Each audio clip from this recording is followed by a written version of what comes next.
The Book of Joel. Joel chapter 1. The word of the Lord that came to Joel, son of Pethuel. Hear this, you elders. Listen, all who live in the land. Has anything like this ever happened in your days, or in the days of your ancestors? Tell it to your children. And let your children tell it to their children, and their children to the next generation. What the locust swarm has left, the great locusts have eaten. What the great locusts have left, the young locusts have eaten. What the young locusts have left, other locusts have eaten. Wake up, you drunkards, and weep. Wail, all you drinkers of wine. Wail because of the new wine, for it has been snatched from your lips.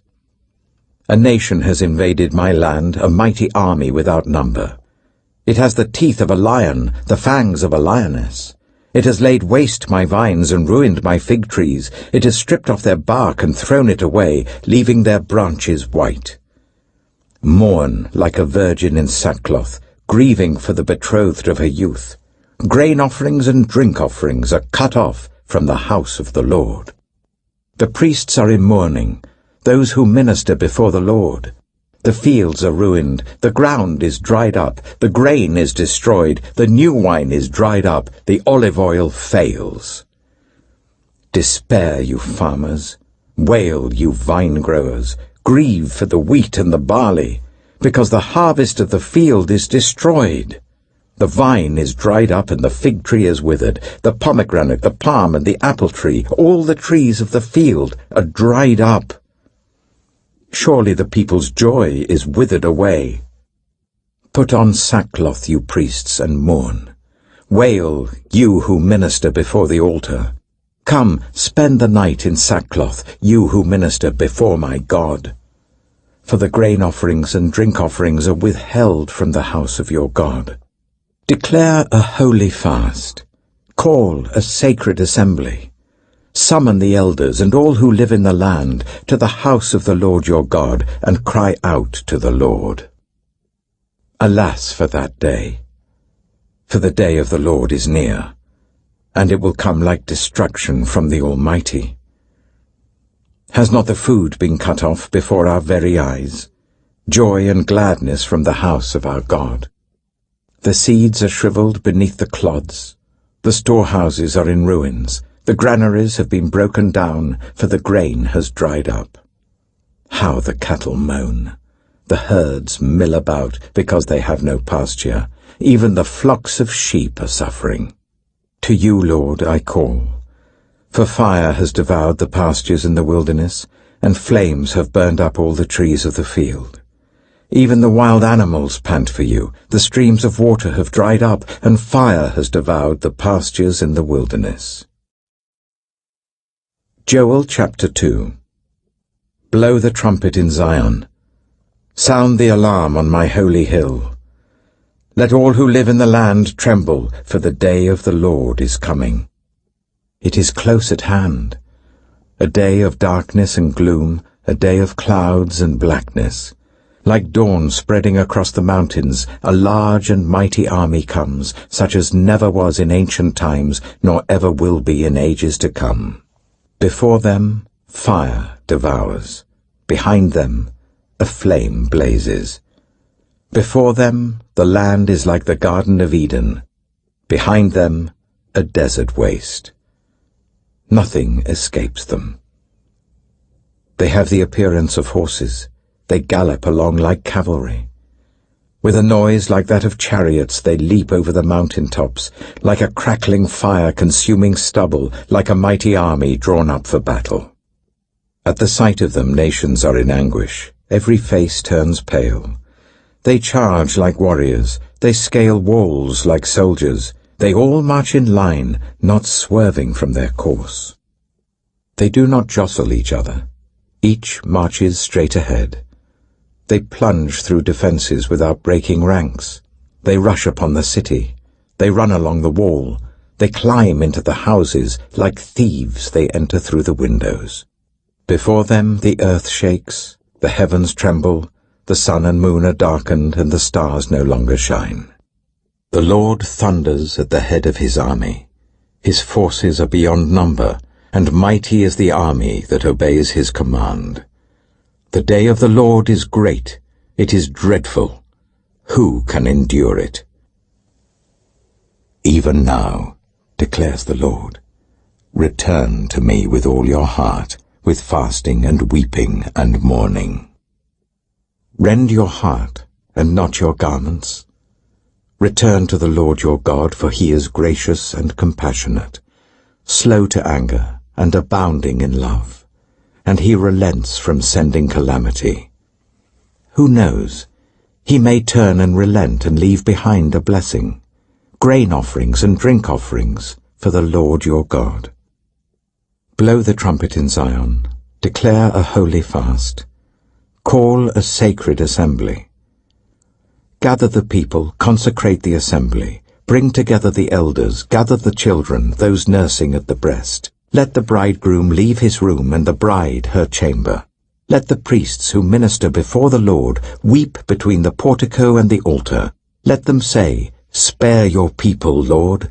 Do not make your inheritance an object of scorn, a byword among the nations. Why should they say among the peoples, Where is their God? Then the Lord was jealous for his land, and took pity on his people. The Lord replied to them, I am sending you grain, new wine and olive oil, enough to satisfy you fully. Never again will I make you an object of scorn to the nations. I will drive the northern horde far from you, pushing it into a parched and barren land. Its eastern ranks will drown in the Dead Sea, and its western ranks in the Mediterranean Sea, and its stench will go up, its smell will rise. Surely he has done great things. Do not be afraid, land of Judah, be glad and rejoice. Surely the Lord has done great things. Do not be afraid, you wild animals, for the pastures in the wilderness are becoming green, the trees are bearing their fruit. The fig tree and the vine yield their riches. Be glad, people of Zion. Rejoice in the Lord your God. For he has given you the autumn rains because he is faithful. He sends you abundant showers, both autumn and spring rains as before. The threshing floors will be filled with grain. The vats will overflow with new wine and oil. I will repay you for the years the locusts have eaten, the great locust and the young locust, the other locusts and the locust swarm, my great army that I sent among you. You will have plenty to eat until you are full, and you will praise the name of the Lord your God, who has worked wonders for you. Never again will my people be shamed.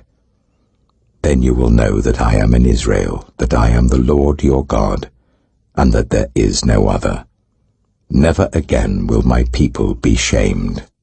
And afterwards I will pour out my spirit on all people. Your sons and daughters will prophesy, your old men will dream dreams, your young men will see visions. Even on my servants, both men and women, I will pour out my spirit in those days. I will show wonders in the heavens and on the earth, blood and fire and billows of smoke. The sun will be turned to darkness and the moon to blood before the coming of the great and dreadful day of the Lord. And everyone who calls on the name of the Lord will be saved. For on Mount Zion and in Jerusalem there will be deliverance, as the Lord has said, even among the survivors whom the Lord calls. Joel chapter 3. In those days, and at that time, when I restore the fortunes of Judah and Jerusalem, I will gather all nations and bring them down to the valley of Jehoshaphat. There I will put them on trial for what they did to my inheritance, my people Israel, because they scattered my people among the nations and divided up my land. They cast lots for my people and traded boys for prostitutes. They sold girls for wine to drink. Now, what have you against me, Tyre and Sidon, and all you regions of Philistia? Are you repaying me for something I have done? If you are paying me back, I will swiftly and speedily return on your own heads what you have done. For you took my silver and my gold and carried off my finest treasures to your temples. You sold the people of Judah and Jerusalem to the Greeks, so that you might send them far from their homeland. See, I am going to rouse them out of the places to which you sold them, and I will return on your own heads what you have done. I will sell your sons and daughters to the people of Judah, and they will sell them to the Sabaeans, a nation far away. The Lord has spoken. Proclaim this among the nations. Prepare for war. Rouse the warriors. Let all the fighting men draw near and attack. Beat your plowshares into swords, and your pruning hooks into spears. Let the weakling say, I am strong. Come quickly, all you nations from every side, and assemble there. Bring down your warriors, Lord. Let the nations be roused. Let them advance into the valley of Jehoshaphat. For there I will sit to judge all the nations on every side. Swing the sickle, for the harvest is ripe. Come, trample the grapes, for the winepress is full, and the vats overflow. So great is their wickedness. Multitudes, multitudes in the valley of decision. For the day of the Lord is near in the valley of decision. The sun and moon will be darkened, and the stars no longer shine. The Lord will roar from Zion, and thunder from Jerusalem. The earth and the heavens will tremble. But the Lord will be a refuge for his people, a stronghold for the people of Israel. Then you will know that I, the Lord your God, dwell in Zion, my holy hill. Jerusalem will be holy. Never again will foreigners invade her. In that day, the mountains will drip new wine, and the hills will flow with milk. All the ravines of Judah will run with water. A fountain will flow out of the Lord's house, and will water the valley of acacias. But Egypt will be desolate, Edom a desert waste, because of violence done to the people of Judah, in whose land they shed innocent blood. Judah will be inhabited forever, and Jerusalem through all generations. Shall I leave their innocent blood unavenged? No, I will not. The Lord dwells in Zion.